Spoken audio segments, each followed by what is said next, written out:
இது வியாழக்கிழமை. இன்றைக்கி ஒரு மேரேஜ் ஃபங்க்ஷனுக்காக தாங்க ரெடி ஆயாச்சு. நேரமாக இருந்து சாப்பாடெலாம் ரெடி பண்ணி வச்சுட்டு அதுக்கப்புறம் தான் குளிக்க போயிருந்தேன். குளிச்சுட்டு வந்துட்டு பசங்க டிஃபன் பாக்ஸ்க்கெல்லாம் போட்டு ரெடி பண்ணி வச்சாச்சுங்க. இன்றைக்கி டிஃபன் பாக்ஸுக்கு தக்காளி சாதம் தாங்க ரெடி பண்ணியிருந்தேன்.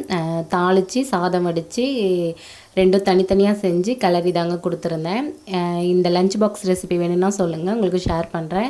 அவங்களுக்கெல்லாம் போட்டு ரெடி பண்ணி வச்சுட்டு நான் ரெடியாக ஆரம்பிச்சாச்சுங்க.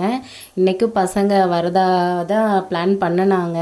ஏற்கனவே அன்னைக்கு பால் காய்ச்சின அன்றைக்கி லீவ் போட்டதுனால இன்றைக்கி அவங்க எந்த வாயுமே திறக்கல.